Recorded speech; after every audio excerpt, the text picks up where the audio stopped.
कड़ाके की ठंड के बीच मुख्यमंत्री नीतीश कुमार द्वारा शुरू की गई समृद्धि यात्रा किसी भी तरह की राजनीतिक यात्रा नहीं है, बल्कि यह बिहार सरकार की योजनाओं का जमीनी स्तर पर आकलन है। जेडीयू नेताओं ने पटना में आयोजित प्रेस वार्ता में कहा कि विपक्ष इस यात्रा को लेकर भ्रम फैला रहा है, जबकि सच्चाई यह है कि यह यात्रा विकास कार्यों की समीक्षा और उनके क्रियान्वयन का स्पष्ट रोडमैप है। मुख्यमंत्री ने पहले बिहार की तस्वीर बदली और अब इस यात्रा के जरिए बिहार की तकदीर बदलने का संकल्प लिया है।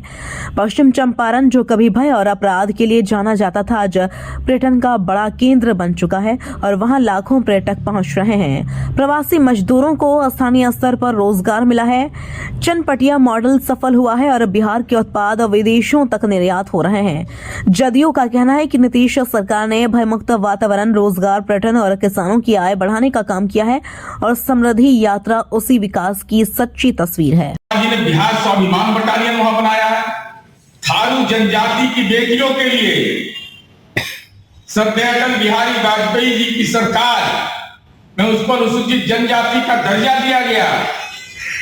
आज थारू समुदाय की बेटियां जो समाज के हाशिए पर थी, आज देखिए वो खूबसूरत नजारा। बिहार स्वाभिमान बटालियन वाल्मीकि नगर में देखिएगा तो आपको लगेगा कि ऐसा परिवर्तन हुआ है समाज में।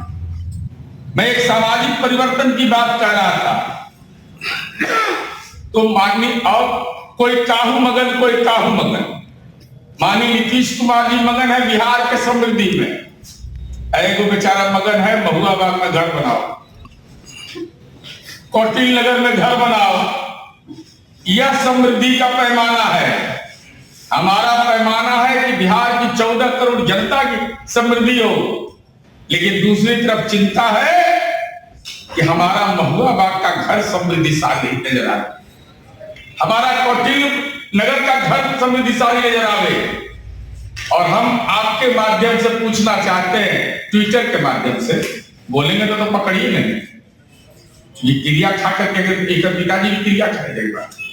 95 के विधानसभा चुनाव में लालू जी ने कहा कि हम चुनाव में नहीं जाएंगे चुनाव प्रचार करने के लिए, तो नीतीश कुमार जी ने कहा क्या दिक्कत है, मैं भी चुनाव प्रचार करने अपने निर्वाचन क्षेत्र में हर तो ही जाऊंगा।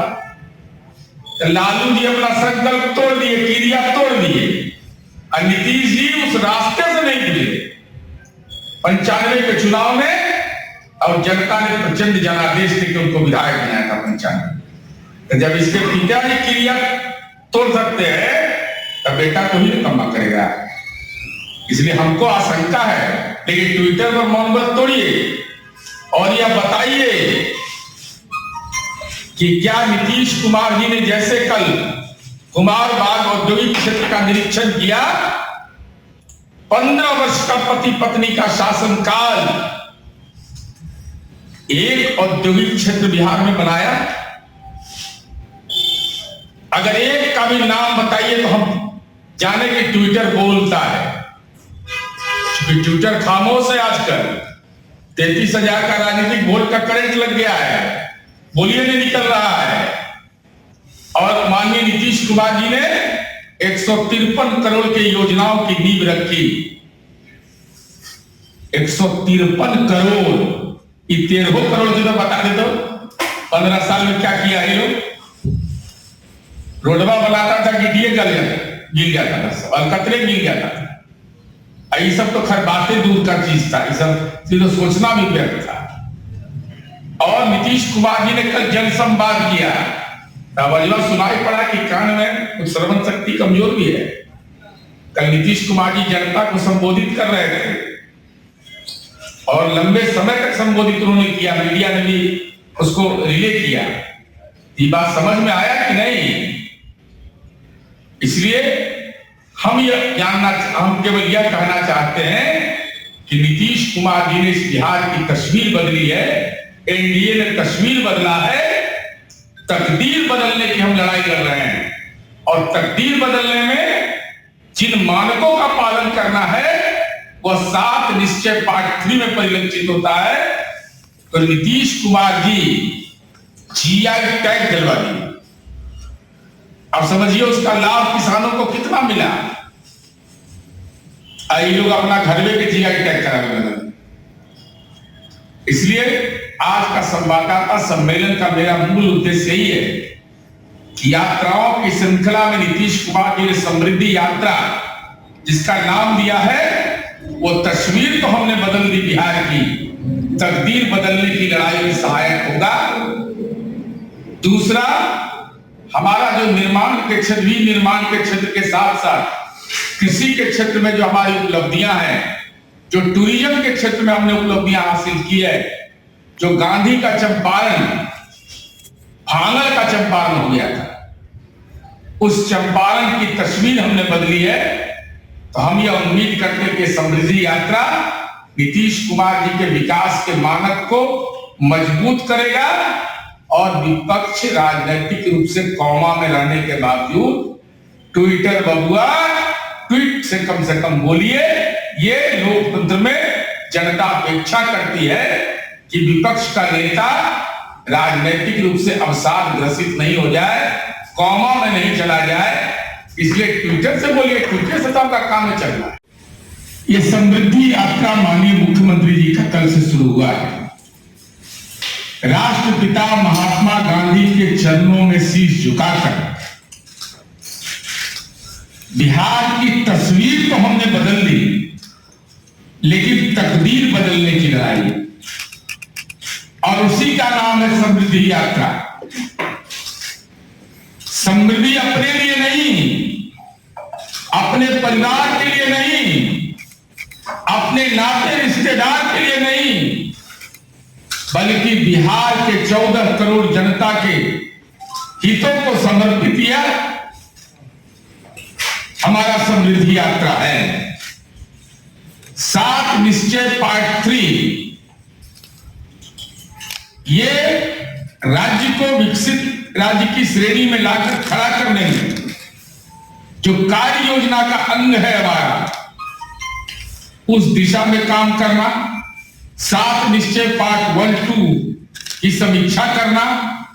प्रगति यात्रा के दौरान आप लोग भूल गए होंगे, इस देश के अंदर में पहली सरकार नीतीश कुमार जी की है जिसने प्रगति यात्रा के दौरान जो अवलोकन किया उसका सीधे तौर पर कैबिनेट से निर्णय लिया और उसके निर्माण की जो प्रक्रिया होती है उस दिशा में सरकार ने काम प्रारंभ कर दिया। केवल घोषणा नहीं, उसके क्रियान्वयन तक का पूरा रोड मैप हमने बनाया। तो हमारे तो स्वास्थ्य पर सवाल खड़ा कर रहे थे, अब जनता ने इसका स्वास्थ्य जर्जर घोषित कर दिया। मैं जर्जर शब्द का इस्तेमाल कर रहा हूं। घर में छिपा हुआ है, बैठा हुआ, घर से निकलने में लाज लग रहा है। सवाल इसलिए है कि बिहार जैसे राज्य को कोई नैतिक बल वाला व्यक्ति ही जनता से सीधा संवाद करता है। ये तो जनता तो सीधा सवाल पूछती है, और नीतीश कुमार जी की यह 16वीं यात्रा है। तो जनता को तो आपने कह दिया है कि मौन व्रत में हम हैं, तो ट्विटर का भी मौन व्रत है। अरे ट्विटर का भी मौन व्रत है। तेजस्वी यादव बताइए, आप तो मौन व्रत में हैं, घर के घरकुन्ना में बैठक कर रहे हैं, राजनीति के इतने निर्लज्ज हैं कि राष्ट्रीय जनता दल के कार्यालय में भी जाने का हिमाकत नहीं हो रहा है। माननीय मुख्यमंत्री नीतीश कुमार जी समृद्धि यात्रा में, अभी नियोरा भैया ने बताया कि शीतलहरी में माननीय मुख्यमंत्री नीतीश कुमार जी राजनीति के आइकॉन माने जाएंगे। केवल वो चंपारण का इलाका कैसा चंपारण का, मैं उसके बारे में नहीं बताना चाहता, पूरा देश जानता है। अपहरण का उद्योग वहीं पनपा। आज चंपारण के मरचा धान को जीआई टैग मिला, जीआई टैग। ये सब समझो करता हुआ जीआई टैग किसको कहते हैं, ये सब के समझे के ऊपर है। बाद में आज मुझे कहने में यह कोई दिक्कत नहीं है, यह बिहार का स्विट्जरलैंड है। वाल्मीकि नगर का इलाका बिहार का स्विट्जरलैंड है। आज 2024-25 में जरा लोग जान जाए, 4,80,680 पर्यटक आए वहां, पर्यटक, जहां दिन में लोग निकलते नहीं थे, खौफ का वातावरण था। नीतीश कुमार जी ने उस चंपारण का तस्वीर बदल दिया कि आज वहां पर्यटक जा रहे हैं। इको टूरिज्म, ये सब शब्दों नहीं सुना होगा सर। इको टूरिज्म किसको कहते हैं, ये ज्ञान भी नहीं होगा कि इको टूरिज्म किसको कहते हैं। चनपटिया मॉडल, ये आप लोग को स्मरण रखना चाहिए, क्योंकि बिहार के बारे में नकारात्मक बातें फैलाई जाती है। मैं उसका संदर्भ केवल बता देना चाहता हूं। कोविड-19 के दौरान लुधियाना में जो हमारे प्रवासी थे वो घर लौट आए, उन्होंने जाने से इनकार कर दिया। तो जो लोग फैक्ट्री चला रहे तो अपनी मशीन लेकर के आए, और चनपटिया मॉडल वह है कि कश्मीर का शॉल खरीदने के लिए अब कश्मीर मत जाइए, लुधियाना मत जाइए, चंडीगढ़ नहीं जाइए, आपको चनपटिया में, बेतिया के चनपटिया में कश्मीरी शॉल मिल जाएगा। भूटान, नेपाल, पाकिस्तान देश को निर्यात किया जा रहा है बर्तन का सामान, कपड़ा, ये सारा चीज। और सरकार ने बिहार औद्योगिक प्रोत्साहन नीति के तहत उनको आर्थिक संबल प्रदान किया। हम चाहेंगे तो फैक्ट्री चलेगा, हम नहीं चाहेंगे तो फैक्ट्री नहीं चलेगा। लुधियाना से मजबूर होकर के फुल एस्टेब्लिशमेंट को चनपटिया लाना पड़ा। ये तो नजर नहीं आता है, सब नजर आना भी नहीं चाहिए। अब बताइए तो, सट्टा कानून का राज में है, बाघ और आदमी साथे साथ घूमता है, ऐसा देखे हैं क्या? ये गया में राजगीर में बाघ भी खुला में घूम रहा है, आदमी भी खुला में घूम रहा है। जय हो नीतीश कुमार जी की। क्या निर्भीक आम लोगों को बनाया उन्होंने।